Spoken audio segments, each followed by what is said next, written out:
You can't really put an age on it. You can put legal ages on things. For 56 of her 57 years, Brooke Shields has been in show.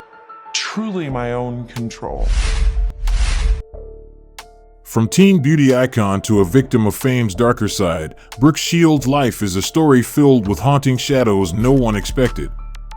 Born on May 31st, 1965, in Manhattan, New York, she stepped into the glamorous spotlight at an early age, but the cost was a lifetime of wounds that never fully healed.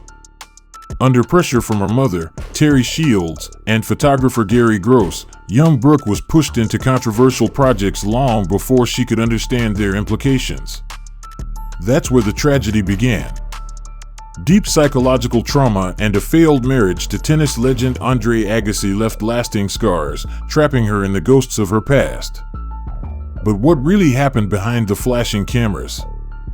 And how did America's golden girl spiral into a whirlwind of sorrow? Watch until the end to uncover the untold truth behind Brooke Shields' turbulent journey.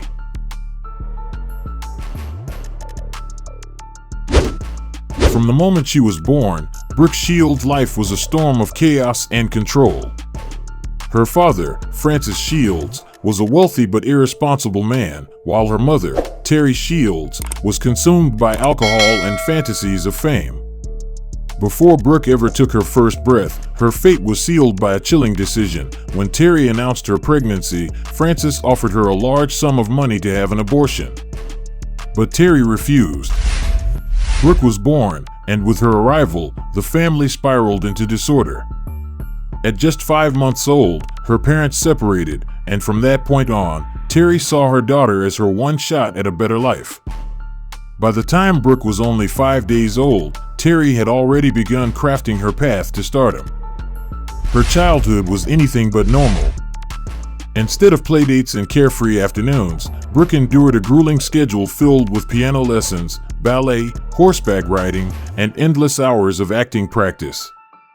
To Terry, Brooke wasn't just a daughter, she was a golden asset, a ticket to the spotlight. At the age of 11, Brooke began her film career with her first role in the horror movie Alice, Sweet Alice, marking the beginning of a life steeped in fame, but also shadowed by sacrifice and emotional scars. What happens when a child is denied the freedom to simply be a child, and instead becomes the vessel for a parent's broken dreams? The answers lie deep within the haunting story of Brooke Shields.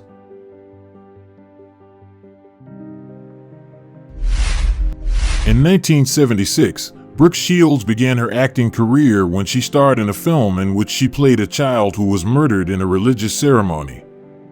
From that moment on, her mother, Terry Shields, continued to provide her daughter with bold and violent roles that attracted public attention, despite Brooke's young age. One of the most controversial events occurred when Brooke was only 10 years old. Her mother agreed to let Gary Gross photograph her family in a provocative style, causing public shock and anti-gay criticism. Years later, as an adult, Brooke sued Gross to regain control of the famous photos. However, the project was settled in favor of the photographer, on the grounds that Brooke's mother had given her legal permission and that she was considered a model and not a child actor in that context. Despite the failure of the case, Brooke continued to grow in her career. In 1978, she was cast in the lead role in the film Pretty Baby at the age of 11. The film quickly became the center of controversy because of its content revolving around a girl living in a brothel in New Orleans in the early 20th century. The film contained many sensitive scenes, including nudity, public humiliation, and experts only extracted live because it was an act of child exploitation. The work was banned in many states of the US and many other countries. However, for Terry Shields, all work revolved around fame and money. She always appeared with her daughter with a satisfied smile, considering the fame and income that Brooke brought her the greatest material in her life. The following contracts were no exception to this doctrine. In 1979, in the film Just You and Me, Kid, Brooke, then just a little girl, was paid $250,000 to play the role, partly with the consent of her own mother.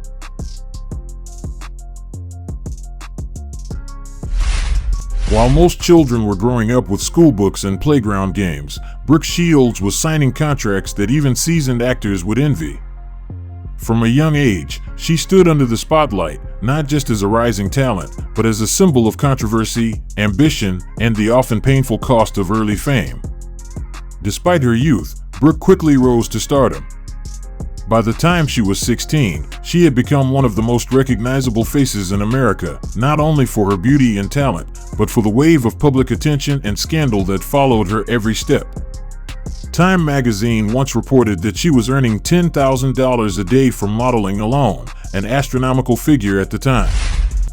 Audiences loved her in iconic roles in The Blue Lagoon, Endless Love, Sahara, and even her memorable guest spot on The Muppet Show. Though Sahara was both a critical and box office failure, Brooke still walked away with a staggering $1 million paycheck, proving that her name alone could command huge numbers. In a twist of irony, she also became one of the rare actresses to win a Razzie Award for Worst Supporting Actress, a title few embrace, but one that only added to her mythos. Just when the world expected her to ride the wave of fame, Brooke made a dramatic pivot. She turned away from Hollywood's glare and enrolled at Princeton University, seeking something far more elusive than fortune or applause: peace. But peace never truly came. The fame that had followed her since childhood refused to fade. Even on campus, she couldn't escape the intrusive gaze of the public.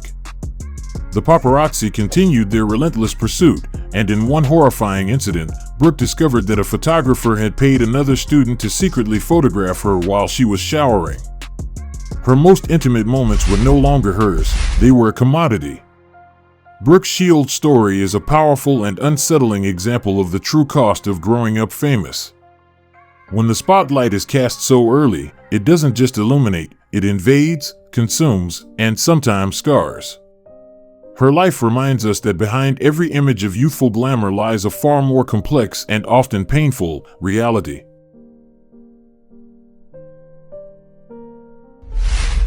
It wasn't the media or public scrutiny that left the deepest scars on Brooke Shields, it was the seemingly harmless people around her. John Rowley, a fan who appeared friendly at first, slowly became disturbingly obsessed. He sent strange gifts, monitored her every move, and even parked outside her home for hours, writing her name on his windshield. Feeling unsafe and violated, Brooke called the police. Rowley was convicted of harassment and sentenced to 60 days in jail. But the most traumatic moment came from within the industry itself. After leaving Princeton and returning to acting, Brooke was invited to dinner by a well-known director. He later coerced her into going to his hotel room, where he sexually assaulted her. "I thought I was going to get a role," she recalled. "But what happened was the last thing I ever wanted." Afraid no one would believe her, Brooke stayed silent for years and never revealed the director's identity. Her story is a haunting reminder that fame doesn't shield anyone from pain, especially when the damage comes from the very place you once trusted.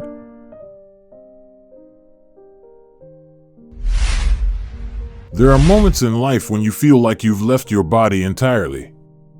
For Brooke Shields, the deepest pain didn't come from lights or cameras, it came from real, haunting experiences. Given the choice between fighting or fleeing, Brooke did what many survivors do: she suffered in silence.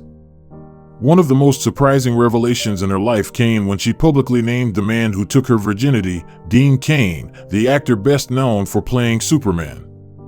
They met as students at Princeton University and fell into a serious relationship, despite strong disapproval from Brooke's mother. Though they eventually broke up after graduation, the bond they shared left a lasting impression, another chapter in Brooke's emotional journey. After Dean Cain, Brooke fell in love again, this time with tennis legend Andre Agassi. The two married in 1997, but the relationship soon unraveled. The issue wasn't a lack of love, it was Agassi's inner battle, particularly with a methamphetamine addiction that slowly consumed him and their marriage.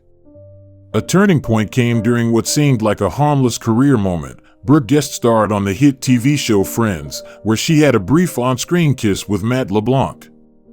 Agassi, sitting in the audience, was furious. After storming out of the studio, he returned home and smashed all of his tennis trophies in a fit of rage. As his personal struggles deepened, so did the rift between them, and the marriage could no longer survive. Brooke Shields' life has always danced between extremes, the spotlight and the shadows behind it, love and heartbreak, freedom and control. Every relationship, every decision left its mark, not just on her soul, but on how the world came to see a star who once defined a generation.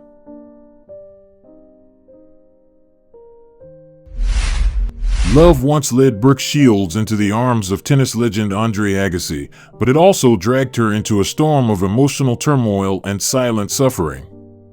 Behind the glamorous facade of their celebrity marriage was a reality far more painful. Brooke would later reveal that she believed drug use had changed Agassi, triggering violent outbursts and moments of frightening loss of control. Their life together became a cycle of tension and emotional exhaustion.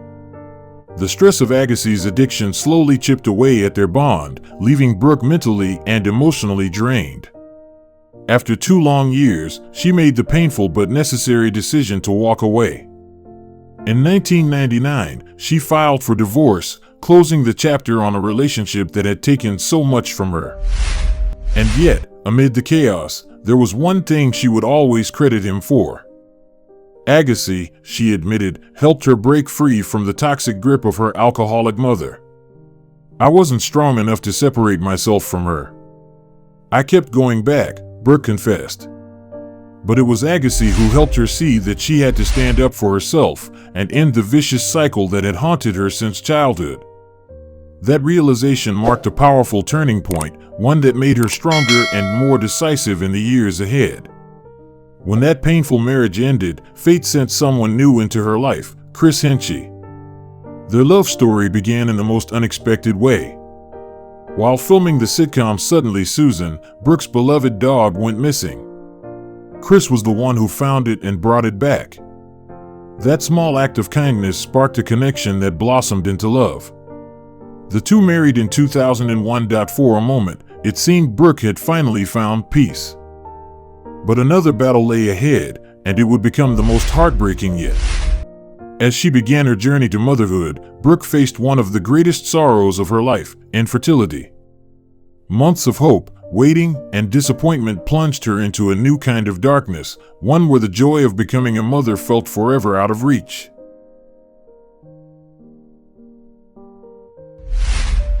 Brooke Shields was filled with hope during her pregnancy, until her doctor delivered heartbreaking news: her unborn child would not survive. The shock hit her hard, plunging her into one of the darkest periods of her life. When she became pregnant again and gave birth to her first daughter in 2003, she expected overwhelming joy. But instead, she felt empty. The emotional bond she had hoped for didn't happen, and Brooke fell into severe postpartum depression. At her lowest, she even contemplated suicide, losing faith in both herself and life. In her memoir, Down Came the Rain, My Journey Through Postpartum Depression, Brooke bravely revealed her darkest thoughts and deepest struggles. Her story resonated with millions and sparked important conversations about maternal mental health and the silent battles many mothers face after giving birth. Thank you for watching the video. Please subscribe to follow our next videos. Thank you.